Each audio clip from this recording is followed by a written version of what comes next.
Düşüyor herhalde.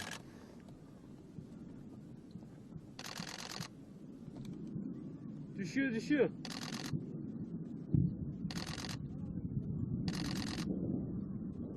Düşüyor değil mi? Düşüyor.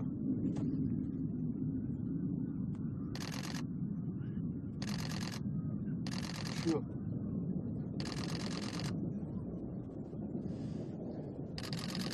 Bir şey oldu ya. Evet.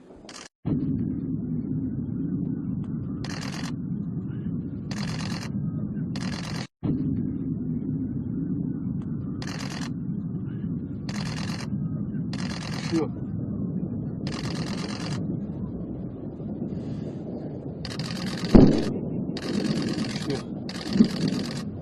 Düştü.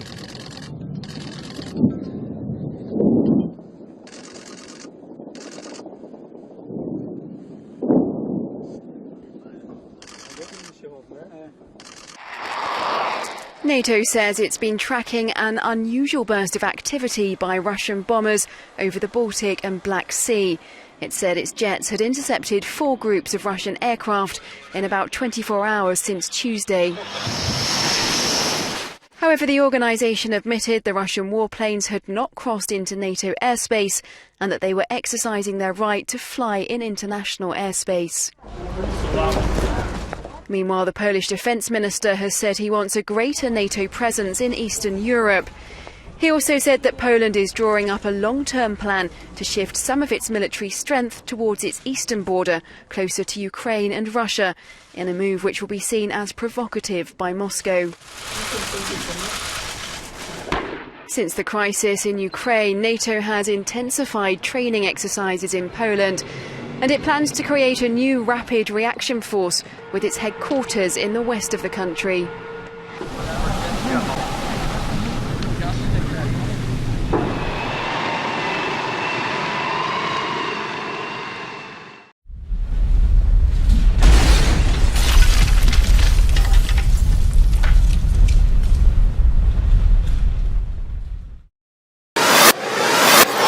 United Aircraft Corporation presents Perspective Multi-Role Fighter.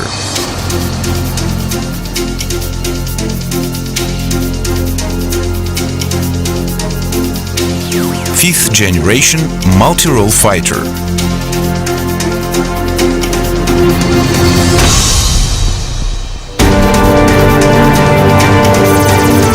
Perspective multi-role fighter.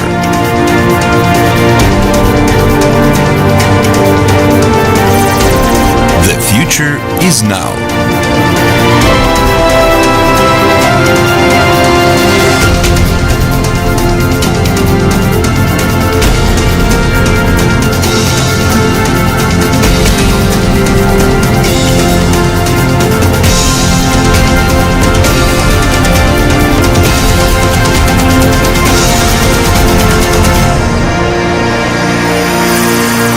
Perspective multi-role fighter.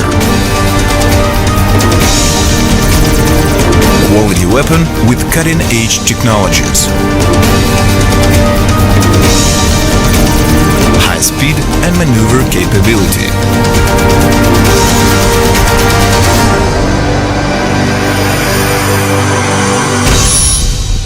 Radio-absorbing coatings.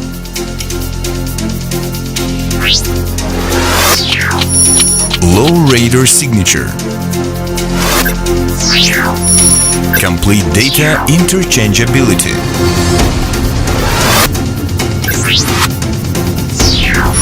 Inner armament suit.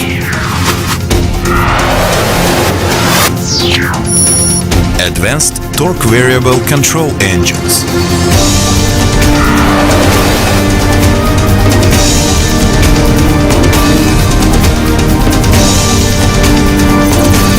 Automation of combat employment.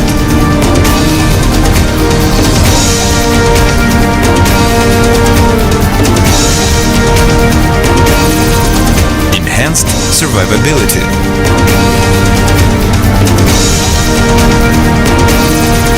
Integrity and overhaulability. Sustaining supersonics without using afterburners. Improved landing gear.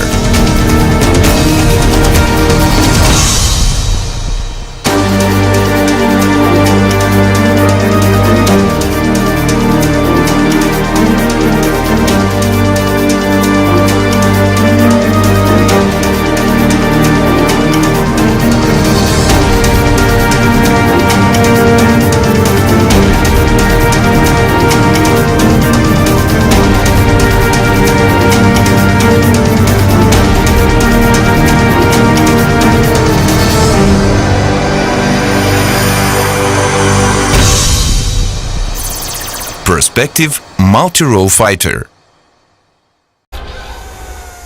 All of the aircraft at MAX are on display for everyone to see up close, with the exception of one, because the stealthy design of this next jet makes it very hard to detect. The Faggard, or T-50, is Russia's 5th generation fighter. The supersonic jet made its second appearance at the MAX Airshow, but this was the first time that the media were able to get a slightly closer look. The aircraft is radically different from its predecessors. As well as being faster, more intelligent and manoeuvrable, scientists have worked hard to make it as stealthy as possible. The Design Bureau, which is part of the United Aircraft Corporation, works very closely with various research centers of the Russian Academy of Sciences. For example, we've been working together on this 5th generation fighter jet, and I believe produce something that is on a par with the best models in this class worldwide. The Faggard is the embodiment of the fusion between theoretical science and practical application, and is one of only a few 5th generation fighters in the world. We've got competition from China, and Japan has also announced that it's going to develop its own 5th generation fighter. But so far, neither China nor Japan have presented any working prototypes of their aircraft. So the only jet that can be compared to the T-50 is the F-22. Generally speaking, these two planes have a lot in common, but only time will show in what way one is better than the other. The Faggard is a stealth aircraft. Particular attention has been paid to the leading edge of the wings, which has been staggered, the weapons bays, which have been concealed, the jet turbine blades, which have been covered, and the air intake, which is S-shaped. And those are just the bits we can see with the naked eye. The plane must also be shielded from external interference, whilst also emitting signals of its own without being detected. With military planes being so well protected against electronic interference, I bet the pilots don't have to turn off their mobile phones when taking off and landing. Military conflicts often act as a catalyst for scientific advancement. This is especially true of the radar, which first proved itself as a viable means of anti-aircraft defence at the end of the Second World War. Since then, radar and plane developers have been trying to outmaneuver each other to get the upper hand on the battlefield. A simple radar system is made up of a transmitter and a receiver. The transmitter emits radio waves, which bounce off an object, such as this aircraft, and are picked up by the receiver.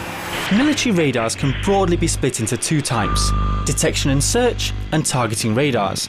Detection and search radars scan a wide area once every 15 to 30 seconds and operate on long radio waves. They are used for early warning systems and surveillance. Targeting radars, on the other hand, scan a much narrower area several times a second and are used for missile guidance systems and target tracking. But it's not all doom and gloom for the aircraft, however. There are a number of ways that a plane can reduce its radar profile to that of a small bird, or disappear altogether. But it's not as easy as you might think. A pilot can hug the ground to hide the plane in the natural relief of the terrain, but this makes flying much more dangerous. The shape of the plane can also be adjusted to scatter radio waves in any direction apart from back to the receiver, but this can seriously reduce the manoeuvrability and speed. However, there is another way. Unfortunately, it's not as simple as just changing the colour of the aircraft. The coating has to be totally redesigned on a molecular level. ONP Technologia is located in Obninsk. The company not only conducts research into composite materials and nano coatings, but also focuses on their real-life application in the aviation industry. Composite materials such as carbon fibre offer numerous benefits over those traditionally used in aircraft, and that's why the Faggard is full of them. To make an aircraft out of carbon fibre, a mould must first be made. The company uses milling machines carefully to cut the mould out of wood. It is then finished by hand before being sent on to the next stage. Layers of fiberglass and carbon fibre are placed on the mould, which is then sealed in a vacuum bag. Tubes attached to the bag simultaneously suck out the air and infuse the mould with resin. The seal is constantly checked to make sure there are no imperfections in the finished product. About 70 or 80% of the fighter jet's body is made of composite polymer materials, namely carbon fiber. We're now working on modifying the composite materials with carbon nanotubes, which will help further improve the durability of the components. At speeds of over 1,000 km per hour, metal wings start to deform, but CFRP ones don't, which allows the plane to move at higher speeds. Carbon fiber composite components also significantly decrease the visibility of the plane, making it a stealth aircraft, and Russia has been quite successful at applying the stealth technology.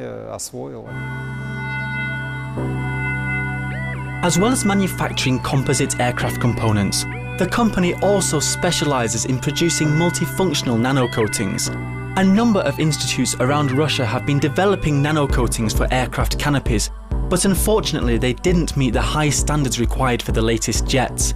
The canopy of any combat aircraft must protect the pilot from electromagnetic radiation, the sun should not contribute to the plane's radar profile, and must of course be as transparent as possible. This lab has managed to develop one that meets all of these requirements. And it's applied in this special vacuum chamber. The canopy coating is made up of iridium tin oxide and gold and is applied in a process known as sputtering. Layers of iridium tin oxide and gold are applied in turns using an ionization process to build up a coating just 10 nanometers thick. But I'm afraid that's all we can say. The exact makeup of the coating is a secret. Our coating makes the surface 40 to 60% less detectable by radar, and 5 to 6 times more resistant to abrasion. This provides a huge advantage in the field. It is also much more transparent, which reduces reflection from inside the cockpit, enabling the pilot to see the runway lights more clearly. Unfortunately, we weren't allowed to film how the coatings are applied to the other aircraft components either, but it isn't dissimilar to painting a large civil airliner. The coatings contain ferromagnetic nanoparticles, which are known for their radar-absorbent properties, but they aren't just applied evenly all over the plane. Different radar-absorbent coatings are applied to different parts of the plane in varying thicknesses. This attention to microscopic detail can give potentially huge benefits in the flight and stealth characteristics of the aircraft. Russian designers say that while 4th-generation fighters using almost 5th-generation technology showed up on radar as objects the size of a football, the T-50 shows up on radar as an object the size of a tennis ball. So you can see the progress that we've made. Once the composite components have been produced and the nanocoatings applied, their radar signature is tested in this anechoic, or echo-free, chamber at the Institute of Theoretical and Applied Electrodynamics here in Moscow. The chamber is completely covered in radar-absorbent material. The height of the sponge pyramids corresponds with the frequency of the electromagnetic radiation. The climate inside the chamber is controlled, and all the equipment is built on the same foundation to prevent any vibrations from affecting the readings. And this is how it works. The electromagnetic wave transceivers are located at the bottom of the chamber. The waves are directed towards the mirror, which converts them into plane waves, simulating the effect long distances have on radar signals. The radar behind this nose cone detects which signals are let through. The rest are scattered about the room, and some are reflected back to the mirror and picked up by the transceiver, which gives an indication of the nose's radar profile. It's impossible to make the effective surface of a plane equal 0 and render it invisible. What is possible is to minimize the distance at which it is detected, and that's the aim of stealth technology. The chamber is so sensitive that it can even measure the radar signature of a ball bearing with a diameter of just 1 millimeter. This is partly thanks to the giant parabolic mirror that has a precision of 30 millionths of a meter. The star shapes reflect any distorted waves hitting the edge of the mirror towards the walls to avoid any erroneous readings. The maiden flight of the PAC-FAS predecessor, the Su-27, took place 30 years ago, and the updated versions will still be in service in 30 years' time. So with such attention to detail and high technology...